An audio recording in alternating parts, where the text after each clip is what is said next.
Today, our group is diving into one of the most powerful tools in mathematics, differentiation. Simply put, differentiation is the process of finding instantaneous rate of change.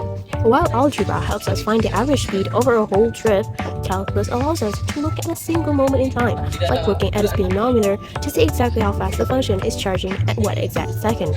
Geometrically, when we differentiate, we are finding the slopes of a tangent line that touches a curve at just one point. In Calculus 1, we move from secant lines to tangent lines. In your previous math classes, you need 2 points to find slope.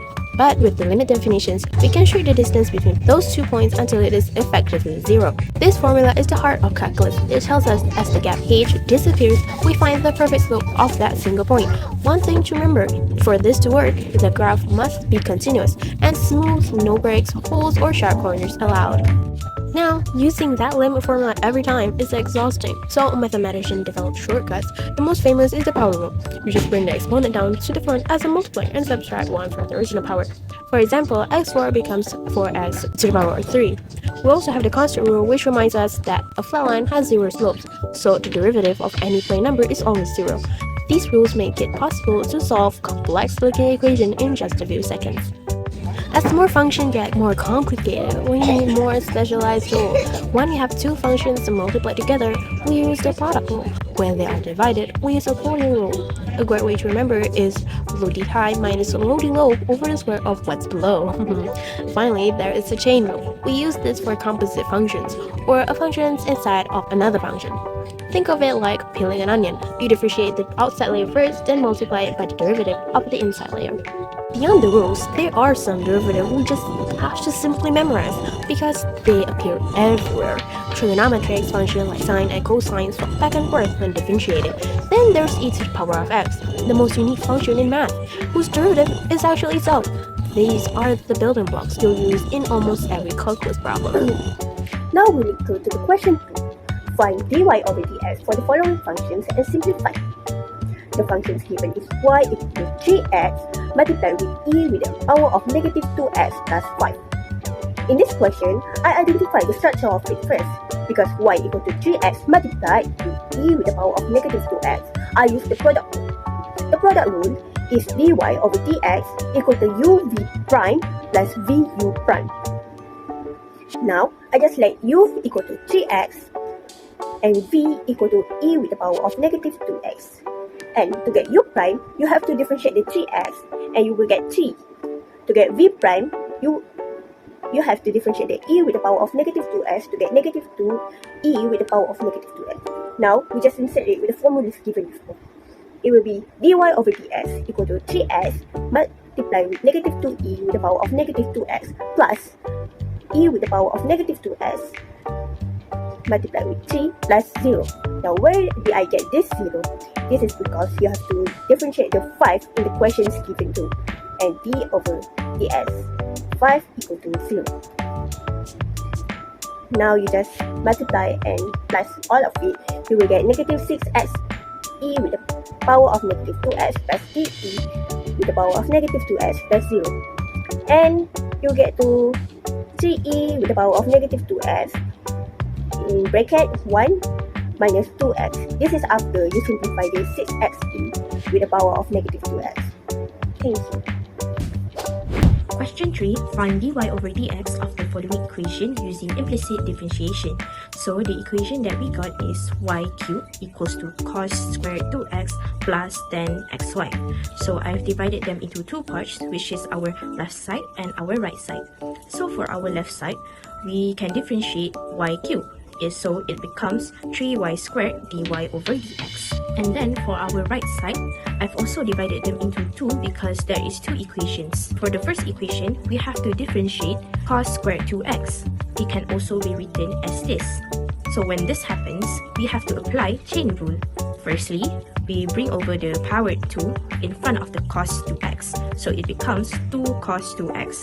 And then for chain rule, we have to multiply it with the differentiation inside of the square, which is cos 2x. Then we rewrite the first equation, multiply with our differentiation of cos 2x, which is negative 2 sin 2x. So for our constant, we have negative 2 and 2. So we have to multiply them together, which becomes negative 4 cos 2x sin 2x. Next, for our tangent xy, we have to differentiate them using chain rule also. Chain rule happens because xy is inside of the tangent equation. So, the tangent becomes sec squared xy multiplied by the differentiation of xy. To differentiate xy, we cannot use chain rule because xy are different variables, two different variables. So we have to use product rule to differentiate it. So the differentiation of xy becomes x dy over dx plus y. And then we just rewrite the first equation, which is sec squared xy multiply with x dy over dx plus y. So for our final equation, we have to rewrite all of them from the right side and our left side, which is 3y squared dy over dx equals to negative 4 cos 2x sin 2x plus sec squared xy x dy over dx plus y. And then we have to expand sequent to xy with the x dy over dx plus y because it is multiplication.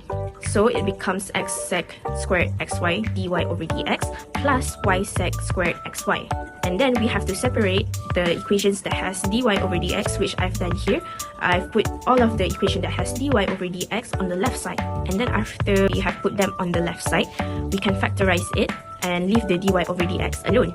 So our final equation becomes dy over dx equals to negative 4 cos 2x sin 2x plus y sec squared xy divided by 3y squared minus x sec squared xy. And now we're gonna do the question number 4, which is the question said, use linear approximation to estimate the value of the following problems correct to 4 decimal places. And the function given is square root 169 minus 4.9 power of 2. First, we should know about the tangent line formula, which is fx equal to fa plus f prime a times x minus a. First, we're going to setting up our function.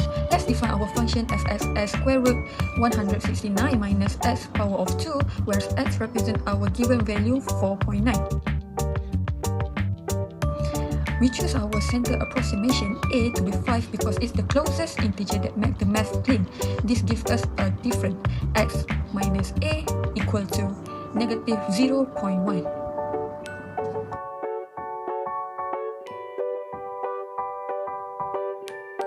Next, we're going to find our fa. We evaluate our function at a equal to 5. Substitute 5 into the function gives us the square root of 169 minus 25. This simplified to square root of 144, which gives us a perfect integer of 12. Then we need to differentiating our function. We need to find the derivative of our function to get the slope. Rewrite the root as a power of a half. We multiply by the power, keep the inside the same, and drop the power by 1 and multiply the derivative of the inside, which is negative 2x. Simplify this, which gives us f prime x equal to negative x over 169 minus x power of 2.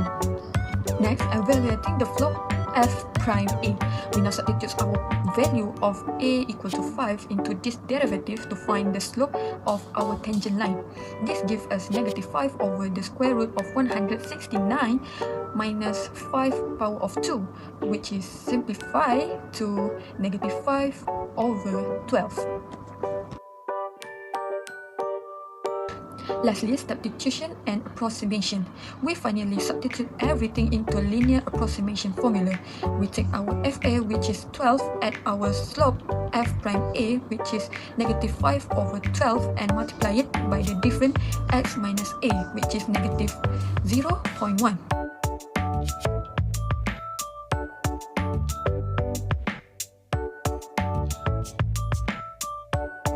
Solving this gives us our final value, which is 12.0417, accurate to 4 decimal places.